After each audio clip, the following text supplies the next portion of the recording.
اس وقت ہمارے ساتھ موجود ہیں ورلڈ مائنورٹی الائنس کے کنوینر، آپ کی جانی پہچانی شخصیت جے سالک۔ جے سالک صاحب بہت شکریہ۔ میرا سیدھا اور پہلا سوال ہے، جی آج ریڈ کلر کی ویسٹ، کوٹ، قمیض، گھڑی، ایون آپ کی ٹوپی بھی، تو یہ کیا کمبینیشن کیا ہاں، ہے؟ یہ جو ریڈ ہے، یہ ایکچولی یہ جو ہے اپنا آپ کو دیکھا ڈاک خانے کا بھی کلر وائٹ ریڈ ہے، کلی نے ریڈ پہنا ہوتا ہے، اور ویسے یہ کرسچن عقیدے کے مطابق ایک کلوری جو ہے ریڈ ہے، جو ہے بلڈ کا نشان ہے۔ تو ہم جو ہے پیس چاہتے ہیں، امن چاہتے ہیں۔ وائٹ سفید رنگ کی ٹوپی پہن، برین ہمارا پیس ہے، قدم میرے پاؤں کی جوتی بھی وائٹ ہے۔ ہم امن کی طرف جانا چاہتے ہیں، لیکن اگر ضرورت پیش آئے تو شہادت بھی دے دیں گے، یہ امن کے لیے۔ یعنی یہ پاکستان کو مشکل پیش آئے تو آپ فرنٹ لائن سولجرز کے ساتھ؟ ہاں بالکل، اس اچھا، میں کوئی شک اس علامت کے طور پہ آپ نے پہنا بالکل ہوا۔ بالکل۔ اچھا یہ بتائیں، پاکستان میں کرسچن مسلم ڈائلاگ فورمز بھی ہیں، کرسچن کمیونٹی کی بہت بڑی تعداد ہے جو نیشن بلڈنگ میں اپنا رول پلے کر رہی ہے۔ تو ابھی ہندوستان میں پروپیگیشن ہے، ایک تو ہندوتوا آ گیا ہے، پورا انہوں نے پوری سوسائٹی کو ہائی جیک کیا ہوا ہے، جی بالکل، ایکسٹریمزم، ٹیررزم۔ ان کے راجناتھ صاحب، دیگر لوگ پاکستان مخالف بیانات دیتے ہیں اور یہاں کی جو اقلیتی برادری ہے ان کو ٹارگٹ کیے ہوئے، اس کو کیسے؟ اچھا پہلی بات یعنی سمجھنے کی یہ ہے کہ ہندوستان میں برہمن جو ہے اس میں ذات ہے، ذات ڈویژن ہے، چھوت ہے، نفرت ہے، تعصب ہے۔ تو یہ جو اسلام ہے اس میں چھوت نہیں، نفرت نہیں، تعصب نہیں۔ اس لیے برہمن کا اس وقت ہمارا جو دو قومی نظریے تھے یہی تھے کہ ایک طرف یعنی اس وقت کرسچنوں نے، مسلمز نے اور شیڈول کاسٹ نے، یعنی جو جنگیندر لال منڈل تھے وہ شیڈول کاسٹ تھے، اور جتنے اس وقت بھی جو آپ کے پاس نمائندے ہیں یہاں وہ شیڈول کاسٹ کے نمائندے۔ برہمن جو ہے وہ تعصب رکھتا ہے، اس کے اندر گریڈ سسٹم ہے، وہ ڈویژن کرتا ہے انسانوں سے، بلکہ یہاں تک کہ جب پاکستان بننے سے پہلے مسلمانوں سے بھی، کرسچنوں سے بھی وہ ہاتھ نہیں ملاتا، شیک ہینڈ نہیں کرتا تھا۔ اگر کہیں خدا نہ خواستہ کسی نے یعنی وہاں تو وہ اپنا شنان کرتے تھے۔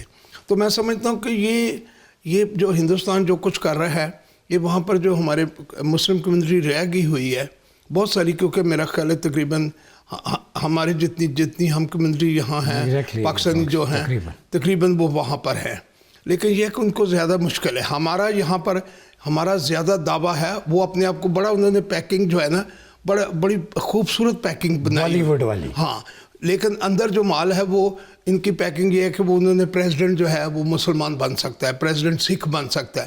ہمارے ہاں پیکنگ جو ہے وہ یعنی اس طریقے سے کہ حالانکہ اسلام میں برابر کے یعنی مطلب آپ پاک کے آپ مساق دیکھ لیجئے نا، 6 عہد ہے حضور پاک کے مسیحیوں کے ساتھ اور دوسری کمیونٹی کے ساتھ۔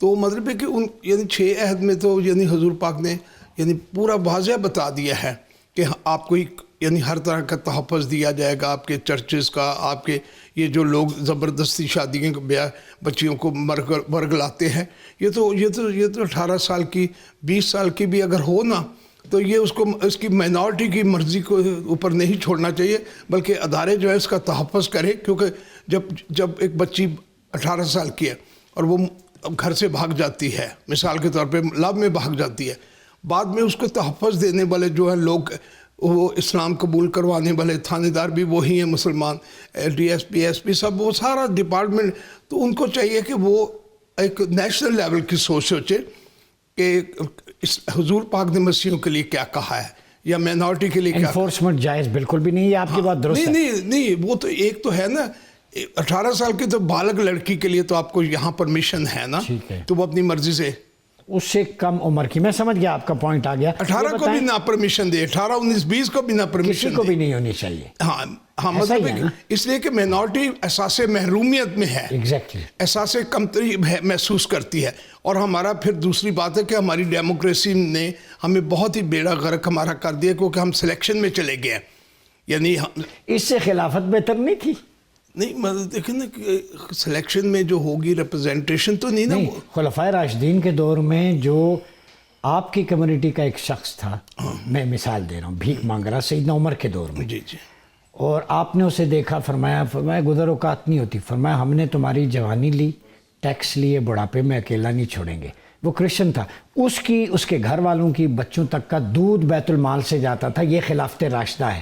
تو نہ آپ نہیں سمجھتے خلافت آئے تو یہ سارے معاملات حل ہو گئے؟ پہلی بات ہے کہ آپ یہ بات بہت آسانی سے کہہ سکتے ہیں, لیکن وہ خلافت لانے والے جو تھے, آپ یہ حضرت عمر فاروق کا جو آپ دیکھیں نا, کہ انہوں نے کہا تھا کہ اگر میرے دور میں اگر کوئی کتا بھی دریا دجلہ پر وہاں پر بھوکا مر گیا تو مطلب حضرت عمر اس کا جواب دے.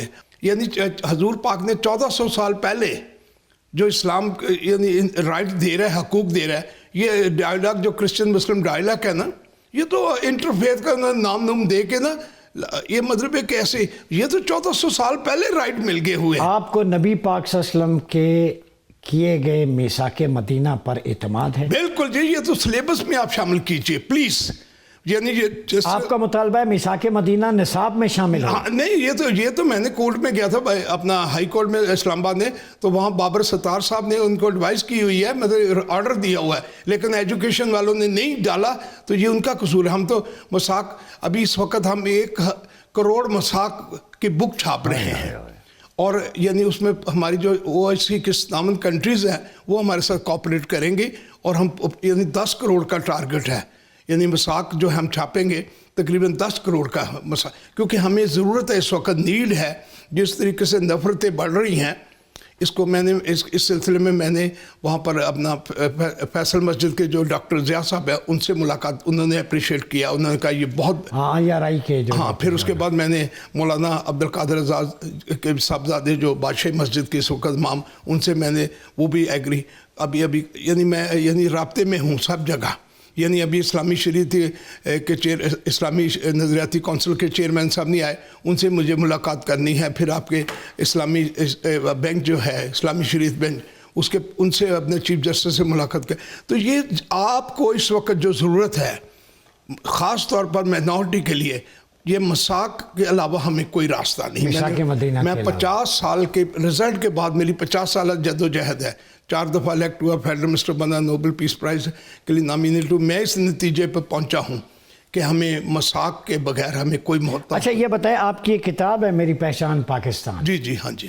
وہ کیا ہے؟ وہ سر اس پہ 172 کالمسٹوں نے کالم لکھے ہوئے ہیں. ارشاد حقانی, منو بھائی, مجیب الرحمان, ہاں یعنی تمام جتنے بڑے آپ کے کالمسٹ ہیں انہوں نے کالم لکھے ہیں جو اخباروں میں چھپ چکے ہیں.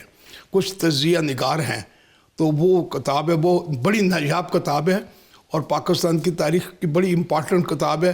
اسے مطلب ہم عام نہیں کر سکے, لیکن 4تھا ایڈیشن چھپ چکا ہے. اچھا یہ بتائیں, آپ جو ہے آپ کے کمیونٹی کے لوگ, ہمارے مسیحی بھائی, وہ یہاں پہ سینیٹری ورکرز ہیں مختلف جگہوں, اب تو خیر فورسز میں بھی ہر جگہ پہ. جی آپ مطمئن ہیں کہ کرسچن کمیونٹی کو ایجوکیشن میں, ہیلتھ سیکٹر میں, فورسز میں, مختلف ڈپارٹمنٹس میں اب ان کے تعلیمی معیار کے مطابق جگہ مل رہی ہے؟ Are you satisfy? دیکھیں بات یہ ہے کہ یہ جب یہ ہماری جو تعلیم نیشنلائز ہوئی تھی, ایکچولی تعلیم نیشنلائز ہوئی تھی, بد نصیبی یہ ہوئی ہے کہ جائیدادیں بھی نیشنلائز کر لی گئی. اس میں کافی فرق پڑا ہے کہ ہمارے جو بچے اپنا پڑھنے جاتے تھے کالجز میں, FC کالج میں, گارڈن کالج میں, مرے کالج میں, یعنی وہ معیار وہ کم ہو گیا ہے. لیکن بہرحال یہ جو سارے جو بچے آگے نکل رہے ہیں یہ اپنے کمپٹیشن سے نکل رہے ہیں, اور اچھی بات ہے. پاکستان مواقع فراہم کرتا ہے. میں اب بغیر سیکورٹی کے میں گھومتا ہوں, سڑکوں پہ گھومتا ہوں, مجھے میری 78 سال عمر ہے.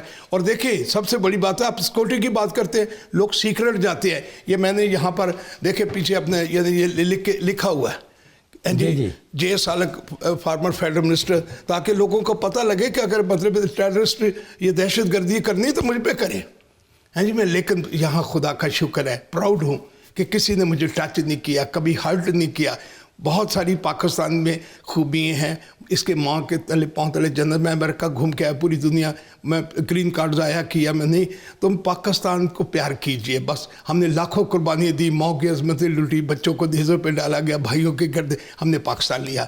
ہم پاکستان کی وہ قدر نہیں کی. لوگ باہر سمجھتے کہ باہر شاید یقین جانے, میں باہر یعنی روتا تھا جب میں وہاں امریکہ میں تھا. میں سمجھتا ہوں کہ جو پاکستان میں رسپیکٹ ہے انسانوں کی, آپ دیکھیں اس سے اندازہ لگا لیں کہ آپ کہیں راستے پہ دیکھیں جھگڑا کسی کا ہو رہا ہے, جھگڑا کسی سے ہو رہا ہے, کود کوئی آئے گا, وہ جھگڑے والا چلے گیا ہوگا, وہ آپس میں لڑ رہے ہوں گے. مطلب ہے پاکستان میں ہے. اچھا آپ کبھی کبھی اپنے سر پہ خاک بھی ڈالتے ہیں, بوری کا لباس بھی پہن جی لیں. جی وہ انکساری ہے. یہ میں نے نہیں, یہ حضرت یونس نبی علیہ السلام کے دور میں پوری قوم نے پہنی تھی, بلکہ بادشاہ نے بھی پہران چاک کیا تھا اور شاہی لباس اتار کے ٹاٹ اوڑا تھا, روزے رکھے تھے اور خدا کو گڑ گڑا کے منایا تھا. نہیں تو ورنہ وہاں پر گندک اور آگ برسنی تھی. آپ کو پتہ ہے یونس نبی علیہ السلام ناراض ہو گئے تھے. تو یہ وہ احتجاج جو ہے یہ اپنا انکساری ہے. ٹاٹ جو میں اڑتا ہوں یہ انکساری اور خاک ساری. جب میں منسٹر تھا تو میں نے خاکی لباس پہن لیا, کیونکہ میں نے یہ بتانا چاہ رہا تھا کہ میں اب قوم کے ٹکڑوں پر پڑھ رہا ہوں. یہ جو اس وقت جو بڑے پھوں پھاں کرتے ہیں نا پروٹوکول لے کے, ان کو احساس ہونا چاہیے کہ یہ ہمارے ٹکڑوں پر پڑھ رہے ہیں. کاش کہ یہ کہیں ان کو احساس پیدا ہو جائے. یہ وزیر وزور جو ہے یہ پروٹوکول لے, پہلی تو بات ہے کہ یہ بھوکے لوگوں کو, IMF کے قرضوں پر پڑھنے والوں کو, یعنی یہ جو پھوں پھاں ہے نا پروٹوکول, یہ اسلام میں اجازت نہیں دیتا. تو آپ پہلے تو کم از کم ان کے پروٹوکول سڑکیں بلاک کر دیتے ہیں, اسلام آباد میں وہ حشر کر دیتے ہیں. جی منسٹر کو ہم نے دیکھا سڑکوں پہ ابھی اترنے کے بعد کیا ہوا, کتنے منسٹر سڑکوں پہ گھومتے ہیں, کیا ہوتا ہے, ان کو مار دیا لوگوں نے. جی خام خواہ تماشا. یہ پروٹوکول اگر نہ بتائیں, میں بھی وزیر رہا ہوں, فیڈرل منسٹر تھا جی, لیکن ہم نے بھی, یعنی میں خاکی لباس پہن لیا, میں نے گوشت کھانا چھوڑ دیا, میں نے اپنی وزارت میں اسپیکر لگوا دیے تاکہ تلاوت صبح ہوتی تھی, تاکہ سیکٹری بھی آئے اور اپنا چپڑاسی بھی ٹائم سے آئے. چپڑاسی کے نام کو آپ اسپیکر پہ تلاوت لگوا دی؟ ہاں جی جی بالکل. یہ آپ میری پاپولیشن منسٹری کے وزارت سے پوچھیں, بلکہ ہمارے بہت سارے لوگ جو ہیں وہ سرپلس میں چلے گئے ہوئے ہیں وزارت, کیونکہ فیڈرل کی ختم کر دی. یعنی اقلیتی وزیر صبح کے وقت اسپیکر پہ قرآن مجید کی تلاوت کے حکم دیا تھا کہ تاکہ سارے اکٹھے ہو کر ایک صف میں کھڑے ہوں اور پتہ چلے کہ سیکٹری کتنے بجے آتا ہے. اور چپڑاسی کا تو میں نے نام خارج کر دیا تھا, اسے بھی اشرف صاحب کہو, نائب قاصد کو کیا کہو, اشرف صاحب. وہ صاحب ہے, افراد کے ہاتھوں میں قوام کی تقدیر, ہر فرد ہے ملت کے مقدر کا ستارہ. تو یہ ستاروں کو یہ جو چھوٹے لوگ, ان کو یہ تو بھٹو صاحب نے زیادتی کی ہے کہ جو گریڈ سسٹم ہے, گریڈ 1 گریڈ 2 یہ اسلام میں نہیں ہے. 22واں گریڈ یہ اسلام میں نہیں ہے.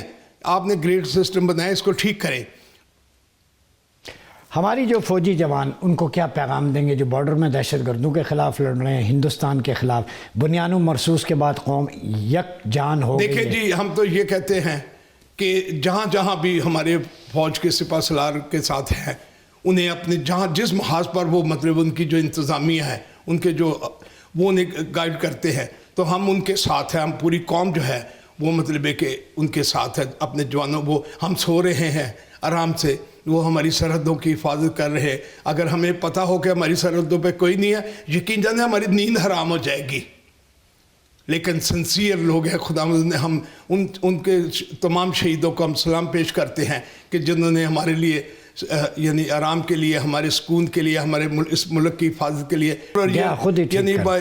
یعنی دیکھیں نا, یہ اپنا سرگودے کا جو ہے ڈپٹی کمشنر, پتہ کتنے 100 ایکڑ میں رہ رہا ہے, یہ آپ کا یہ اپنا فیصل آباد کا ہے. تو یہ ساری چیزیں تماشا جو ہے اس کو ختم کیا جائے. ٹھیک, بہت شکریہ جولیس سالک صاحب, المعروف جے سالک زندہ باد. انہوں نے پاکستان زندہ باد کا نعرہ لگا کے ہر فرد ہے ملت کے مقدر کا ستارہ, فوج پاکستان ہوں, پوری قوم ہو, اور بڑی خوش آئند باتیں ہیں جو ہمارا اسلام کا ایسنس ہے. یقین کریں وہ اس کو پریکٹس کر رہے ہیں, اس پہ چل رہے ہیں. میثاق مدینہ ہو, اور یہ انکلوسیونیس ہو, رحم دلی ہو, عاجزی ہو, انکساری ہو. تو ادیان کے درمیان, چاہے وہ مسیحیت ہے, یہودیت ہے, اسلام ہے, مشترکات جو ہیں جن پہ ہم اکٹھے ہو سکتے ہیں, وہ سچ کا فروغ ہے, وہ عدل و انصاف اور مساوات کا فروغ ہے. تمام انبیاء کرام کا آبجیکٹو ویزکیہم, لوگوں کا تزکیہ نفس کرنا, انہیں قریب لانا, محبتیں بانٹنا. تو آج ہم نے پاکستان میں مختلف ادیان کے بسنے والے جتنے بھی ہیں ان کی نہ صرف نمائندگی کو شو کیا, بلکہ بتایا ہے کہ ہم سارے اکٹھے اپنے اپنے دین کی قدروں میں رہتے ہوئے ایک پاکستان کے لیے کوشاں ہیں.